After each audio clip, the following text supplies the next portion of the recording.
afternoon I'm going to talk about maps. Maps that matter to me. The literary world has a magnificent way of putting maps in context. The favorite is that by Jorge Luis Borges, an Argentine poet and writer, was able to say much on maps and more in some 130 Spanish words.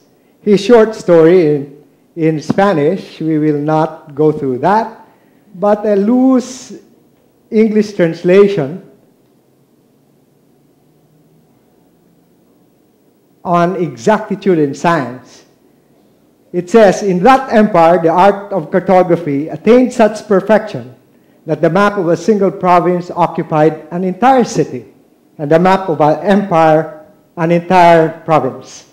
In time, these immeasurable maps ceased to satisfy, and the guilds of cartographers made a map of the empire whose size was that of the empire, coinciding with it point by point. The succeeding generations, less addicted to the study of cartography, understood that this expansive map was useless, and not without impiety, abandoned it to the mercilessness of sun and winters. In the deserts of the West, tattered fragments of the map endure, inhabited by beasts and beggars.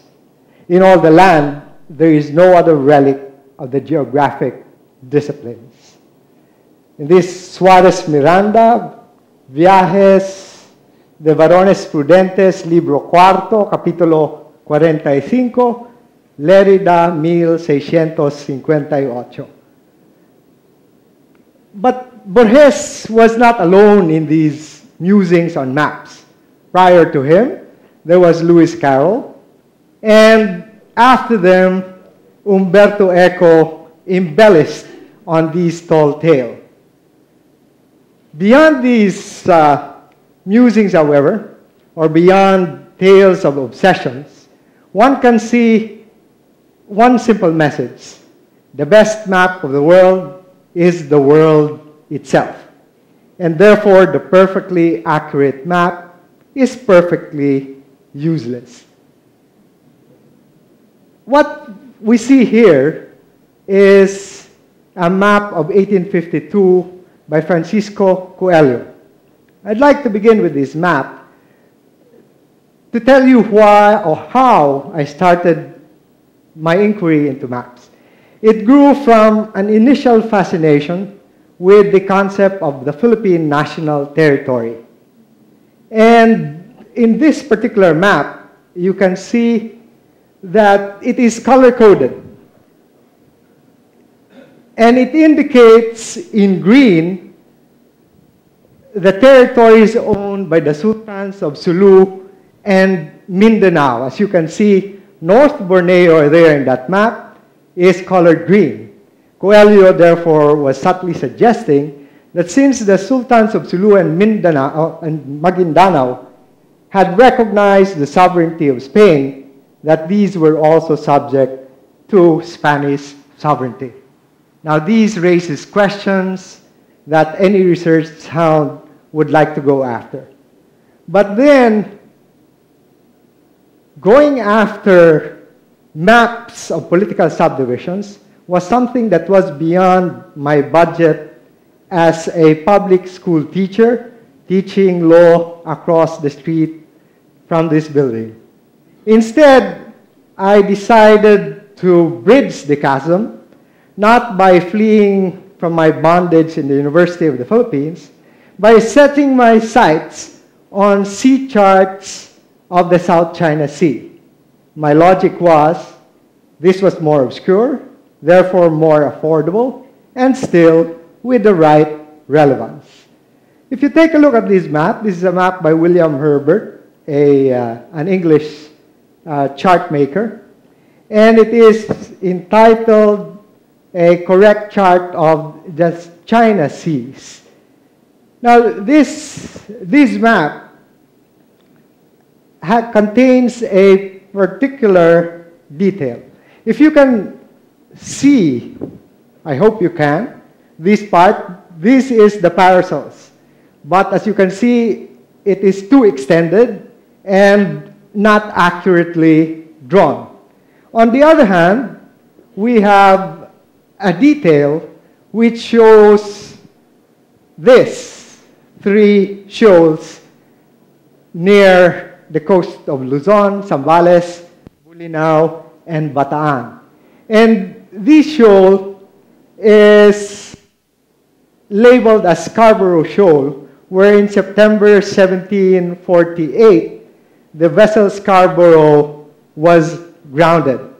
You will note that this shoal is being placed very near Luzon, because previous to this, the Jesuit priest Pedro Murillo Velarde had in his 1834 hydrographic chart 3 shoals hugging the coast of Luzon, and they were called Galit, Panakot, and Lumbay.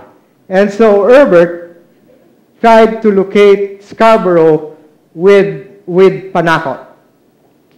Now, somebody who had as much passion for details and surveys as Herbert was Alexander Dalrymple, who came up with this chart. He had conducted surveys of the South China Sea, particularly areas down here south of the South China Sea. And in this chart of his, you can see that the Spratlys is still very much inaccurately mapped. But if we go into the details of the map,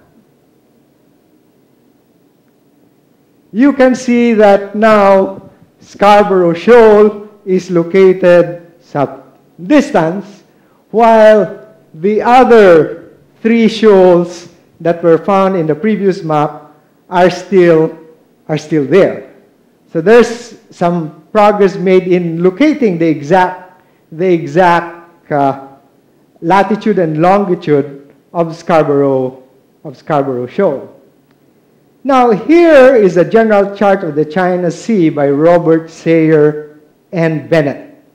And this actually was one of the first charts of the China Sea that I was able to find. And it took a long time, from 1985, almost 10 years later, that I was able to stumble upon this one. Fresh from a meeting in the United Nations in New York on straddling fish stocks, I came upon an expensive-looking map shop. I inquired about maps of the Philippines and the South China Sea, and I was led into a lonely corner of the gallery. Then the sales lady invited me to rummage through the contents of a drawer whose contents were uncatalogued and therefore most probably without any interest from anyone else. And this chart is interesting because now it is able, I don't know if you can see it from your end, but now the Scarborough Shoal is located to in that area, and the 3 shoals that we were talking about are here near the coast, and it also shows what are the other names of Scarborough Shoal. It is known as False Marsingola because this is the one near Bolinao is North Marsingola. The southern one is Panakot, and then the third one is Mariveles or Mirabel Shoal. To my dismay, most of the charts or nautical charts are harder to find than non-nautical charts.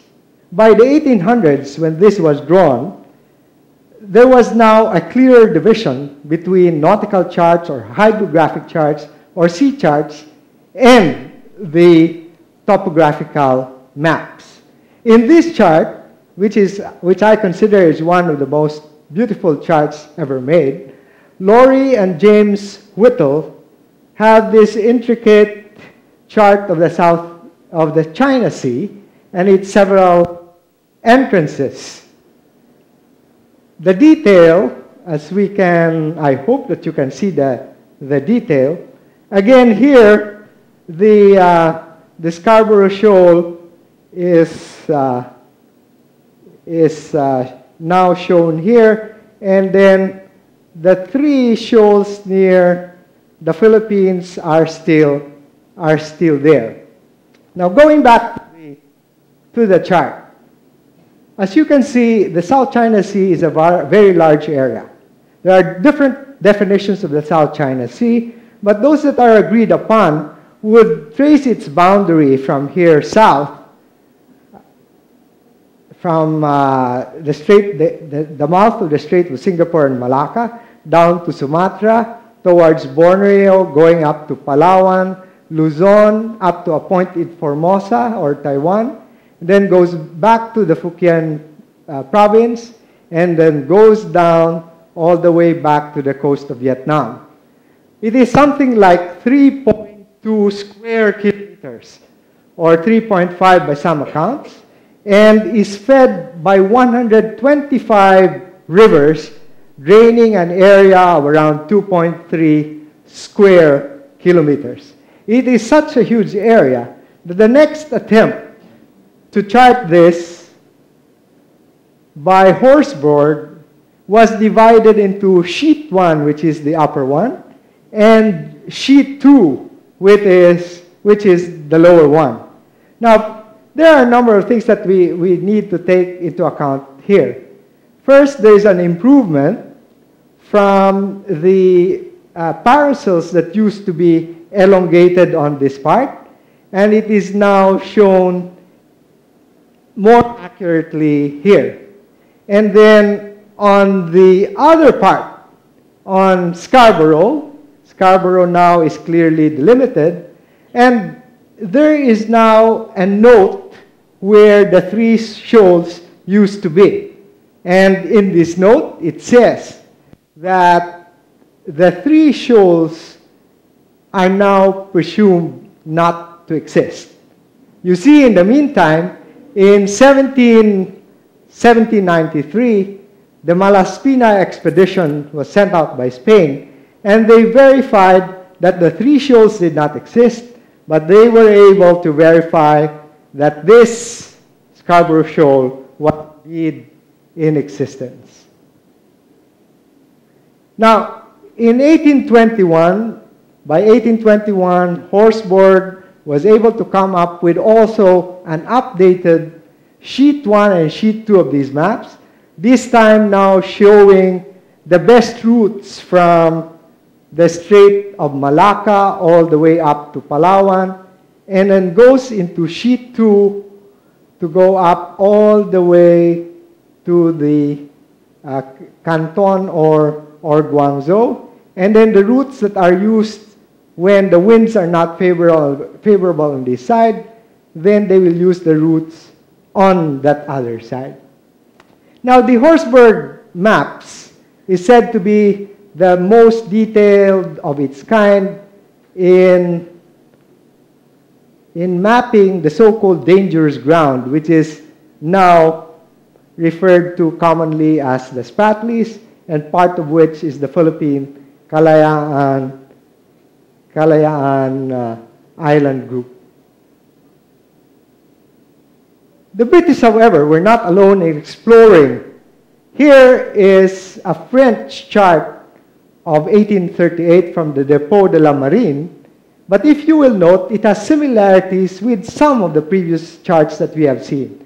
And that is because there was a lot of sharing among the different pilots and chart makers.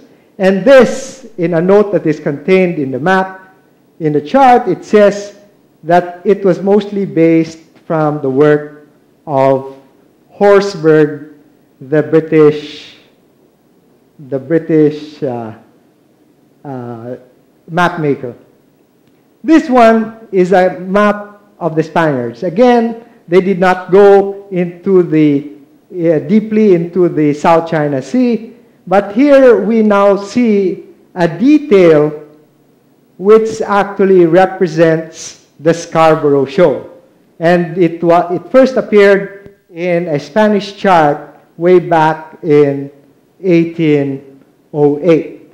This one is an James Imre chart of 1884, and it's called a blueback because there's a blue paper behind it that tries to support it, because these are so large that they are usually spread on the ship's floor and frequently stepped upon.